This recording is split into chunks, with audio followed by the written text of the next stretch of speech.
안녕하세요. 세상의 모든 돈을 복사하는 남자 돈복남입니다. 오늘은 야외에서 녹화를 하고 있어서 잡음이 조금 들릴 수 있으니 양해 부탁드리겠습니다. 미국 소비자 물가지수가 월스트리트 예측치를 상회했습니다. 헤드라인 CPI의 경우 8.3%를 초과하는 불상사는 발생하지 않았지만 예측치인 8.1%보다 높은 8.2%로 발표되었고, 코어 CPI의 경우 예측치인 6.5%보다 높은 6.6%로 발표되었습니다.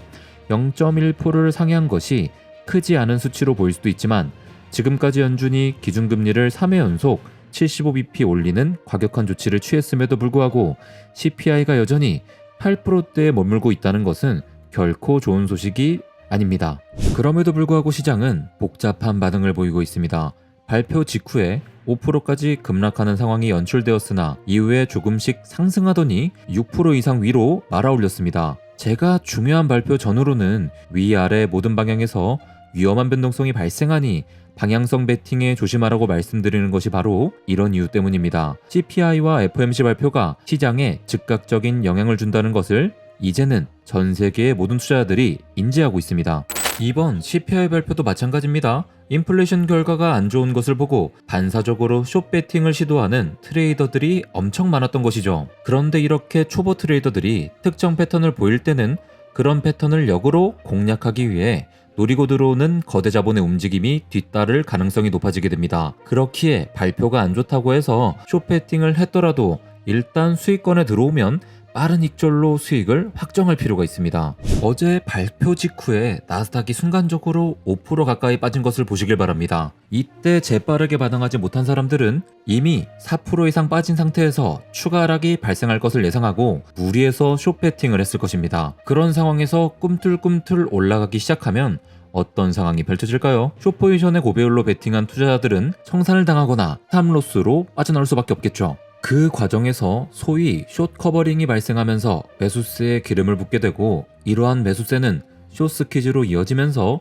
예상치 못한 급등을 발생시키게 됩니다. 그것이 바로 어제 발표 이후에 일어난 일입니다. 결국 투자시장에서 방향성을 결정하는 것은 수요와 공급입니다. 그런데 욕심에 눈이 먼 일부 투자자들이 고배율로 순간적인 베팅을 했다가 실패하게 되면 역방향으로 엄청난 변동성이 발생하게 됩니다. 하방에 베팅했던 이들이 손실을 피하기 위해 갑작스런 매수세에 가담하게 되면서 상승 압력을 가중시키게 되는 것이죠. 어제 미국 증시가 왜 올랐는지 지금 와서 검색해보면 이런 내용들을 발견할 수 있을 것입니다. 첫째, 인플레이션 악재는 이미 선반영되어 있었다. 둘째, TSMC의 실적이 예상보다 훨씬 좋게 발표됨에 따라 어닝 서프라이즈가 발생했고 관련된 다른 주가들을 끌어올렸다. 셋째, 테슬라 등 인기 있는 주식이 중요한 가격대를 터치함에 따라 프로그래밍 매수세가 몰렸다.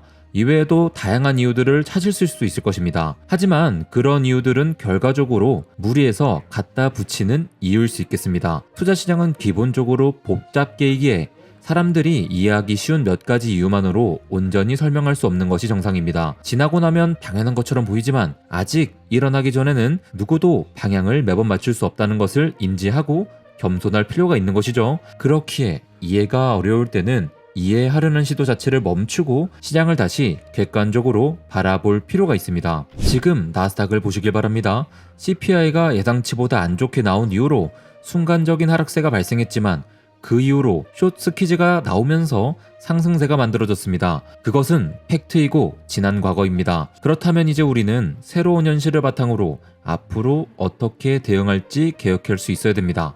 어제의 반등으로 나스닥은 현재 6월의 저점 위로 올라선 상태입니다. 이 자리를 지킬 수 있다면 나스닥은 노란색 초회선 부근까지 상승 랠리를 펼치게 될 수 있습니다. 11월 FOMC까지는 2주가 남아있고요. 그 기간 동안 미국 주요 기업의 실적 발표가 있으니 예상보다 좋은 실적 발표가 받쳐준다면 미국 증시는 실적에 바탕을 둔 상승 랠리를 펼치게 될 수 있습니다. 다만 잊지 마셔야 하는 것은 이번 CPI의 내용이 결코 좋지 않다는 것입니다. 그 말은 여러 가지 이유로 인해 지금 당장은 반등의 모습이 나오게 되지만 어느 정도 상승하고 나면 시장은 다시금 현실을 자각하게 될 가능성이 높다는 것입니다. 지금까지 연준은 3번 연속 75bp 금리 인상을 강행해왔고, 이는 1970년대 폴 볼커 이후로 없었던 과격한 긴축 정책입니다. 그런데 그렇게 무리한 통화 정책을 취했음에도 불구하고 물가가 전혀 잡히고 있지 않다는 것은 연준이 보다 강력한 카드를 쓰도록 압박할 수밖에 없습니다. 얼마 전 영상에서 폴 볼커에 대해 자세히 설명드렸던 것 기억나시죠? 물가가 제대로 안 잡히자 폴 볼커는 하루아침에 금리를 400bp 올리는 초강수를 뒀고요. 기준금리를 무려 20%대까지 끌어올렸습니다. 그런 충격적인 사건이 이번에도 일어나지 말라는 법은 없습니다. 현재 금융계에서 11월 금리 인상을 어떻게 예측하는지를 잘 보시길 바랍니다. 이번 CPI 발표 이전에는 50bp 인상 확률을 20% 받고 75bp 인상 확률을 80%로 보고 있었던 것 기억나시죠?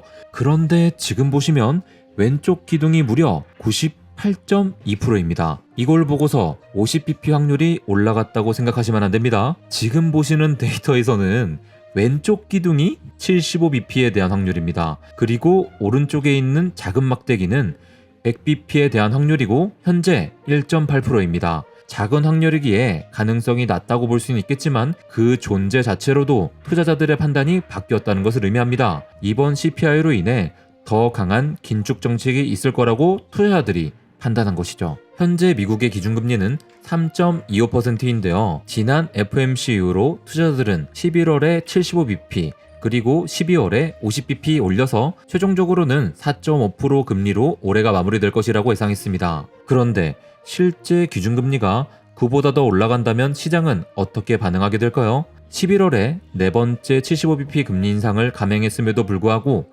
물가가 확실하게 잡히는 기미가 안 보인다면 12월의 금리 인상은 50bp가 아닌 75bp로 이뤄질 가능성이 높아지게 됩니다. 그런데 이쯤 되면 연준은 다른 생각을 할 수도 있겠습니다. 더 이상 75bp 금리 인상으로는 시장에 충분한 충격을 줄 수 없다는 인식이죠. 그렇다면 연준은 어떤 결정을 내리게 될까요? 시간은 아직 남았으니 각자 한번 진지하게 생각해 보시길 바랍니다. 미국 증시의 극적인 반등과 함께 비트코인도 상승을 시작했습니다. 4시간 차트에서 200 지수 이동평균선 위까지 올라온 상태인데요. 나스닥과 함께 비트코인이 단기 추세를 이어간다면 20.5K가 중요한 고비가 될 것입니다. 20.5K는 이전에 상승 베팅을 한 이들이 수익 실현을 할 구간이 될 것이며 포지션이 없었던 트레이더의 경우는 숏 포지션을 시작할 가능성이 높은 위치이기 때문입니다. FOMC가 예정되었던 11월 초까지 남은 2주 기간에 상승 랠리를 펼칠지 여부에 영향을 줄 수 있는 요인으로는 크게 3가지가 있습니다. 첫째, 미국 기업 실적 발표. 둘째, 러시아 전쟁 국면의 급격한 변화.